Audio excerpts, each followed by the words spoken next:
История о том, что ООО «СП Сухумгэс» заполучил в частную собственность линию электропередачи протяженностью почти 20 километров, стала известна лишь в феврале текущего года, когда исполняющий обязанности президента Абхазии Валерий Бганба дал ряд поручений Министерству энергетики и администрации Сухумского района в связи с решением арбитражного суда по иску Сухумгэс. Сухумгэс, она еще и в советское время была в единой системе энергоснабжения Абхазии и, конечно же, являлась государственной собственностью. Понятно, что, наверное, были повреждения, наверное, какой-то ремонт был произведен, но это не означает, что оно должно было перейти в частную собственность. С момента оглашения решения суда, которое узаконило передачу Сухумгэсу государственной собственности, до момента, когда об этом стало известно, прошло более 2 месяцев.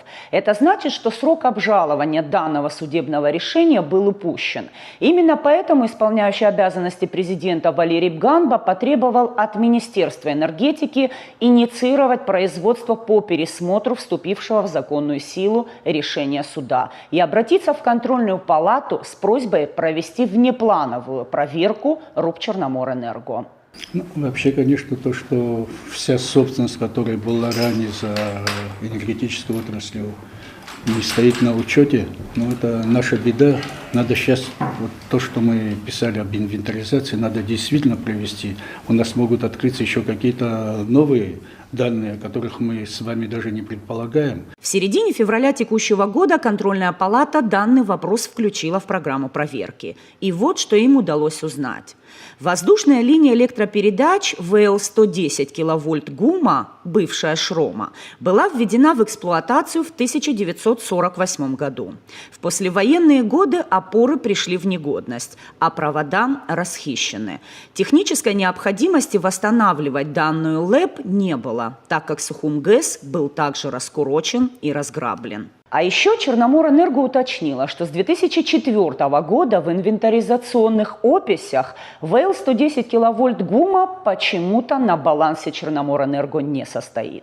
Однако представить документы о списании данной линии не смогло, так как они отсутствуют. Как же так? 56 лет воздушная линия электропередач ГУМа была в собственности государства, а потом вдруг каким-то чудесным образом с баланса пропала. Но никаких документов, подтверждающих это исчезновение, в государственной структуре нет. А еще проверка установила, что данная линия электропередач восстановлена и проходит по старым опорам, которые состояли на балансе РУП «Черноморэнерго». И вот что удивительно. Основной ответчик по делу, администрация Сухумского района, не возражала против требований Сухумгэс. А подведомственное Министерство энергетики Абхазии РУП «Черноморэнерго» так и вовсе поддержало желание Сухумгэса заполучить в собственность почти 20 километров линии электропередачи. Я попыталась получить комментарий у нынешнего министра энергетики Батала Мушба, который спустя 7 месяцев после поручения руководства Абхазии подал надзорную жалобу на решение арбитражного суда. Ни одна попытка не увенчалась успехом. А вот прошлый министр энергетики, ныне вице-премьер правительства, курирующий сферу энергетики Джансух Нанба, комментарий дать согласился. Сначала. Но уже через несколько дней стало понятно, что никаких официальных объяснений не будет. То ли вопросы были слишком неудобные, то ли сама ситуация. Но сами посудите, подведомственная Минэнерго организация Черноморэнерго не только поддерживает в суде иск Сухумгэса, но и не сообщает о происходящем своему непосредственному начальству. Ситуация, как говорится, вызывает вопросы. Ни представители и руководители РУПа «Черноморэнерго» не проинформировали, ни администрация Сухумского района не уведомила нас о проходившем судебном разбирательстве. По факту, нами был запрошен официальный документ, это решение арбитражного суда. По факту получения этого решения мы запросили все документы, имеющие отношение к этому судебному разбирательству, и в ближайшее время ожидаем ответы на все запросы. Удалось узнать, что когда вся эта махинация с ВЛ-110 ГУМа, которая так шито-крыто перешла в руки Сухумгэса, стала достоянием общественности, генеральному директору РУП «Черноморэнерго» сделали выговор.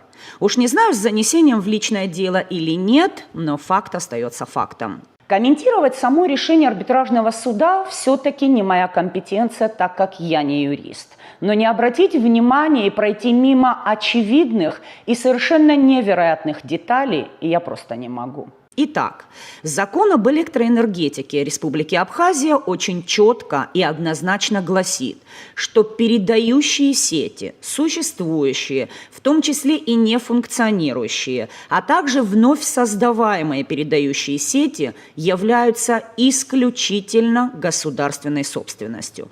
И даже тот факт, что Сухумгэс за свои средства восстановил линию, не дает им права получить ее в собственность. Так гласит закон об электроэнергетике. И в решении арбитражного суда об этом говорится. И даже приводится статья 4 этого же закона, в которой указано, что передающая сеть – это система, состоящая из линий электропередачи высокого напряжения и оборудованием и так далее. Однако следующий абзац решения арбитражного суда неожиданно опровергает все прежние написанные доводы. Из текста выходит, что передающая сеть и линия электропередач, то бишь ЛЭП, это разные понятия. Основное различие оказывается в том, что передающая сеть охватывает более широкую область, а ЛЭП – это всего лишь конкретная часть энергетической системы. Повторю, ЛЭП – это часть энергетической системы. И несмотря на это утверждение, арбитражный суд Абхазии каким-то необъяснимым образом пришел к выводу, что вновь созданная ЛЭП вообще не относится к понятию «передающая сеть», а значит, вполне себе может стать чьей-то собственностью. В данном конкретном случае частной собственностью Сухумгэс. Не надо быть специалистом в области энергетики. Достаточно прочесть закон об электроэнергетике Абхазии. Немного специализированной литературы, чтобы понять. Передающая сеть – это совокупность линий электропередачи и другого различного оборудования, которое используется для передачи и транзита электроэнергии. И чтобы уж совсем наверняка стало ясно – передающая сеть не может функционировать без ЛЭП, так как без них невозможно доставить электроэнергию от электростанций к подстанциям и потребителям. Позиция Министерства энергетики и транспорта однозначна. Линия электропередач 110 киловольт является частью, безусловно, передающих сетей и, согласно закону об электроэнергетике, должна являться государственной собственностью. Закон не позволяет каких-либо альтернатив в части собственников подобного объекта электроэнергетики. Данное решение арбитражного суда уже вступило в законную силу. Это то самое решение, которое ни одна из государственных структур не обжаловала. И именно это решение будет рассматриваться в президиуме арбитражного суда, который возглавит председатель арбитражного суда Фатима Квициния. Ну и напоследок, когда в конце прошлого года произошла ситуация со второй перепадной ГЭС в Галском районе, депутат парламента Резу Зантария публично советовал тем, кто реально хочет знать правду о перепадной ГЭС-2, изучить законы Абхазии и документацию. Так вот, мы изучили законы и документы по ЛЭП-110 ГУМа. И вот она, правда.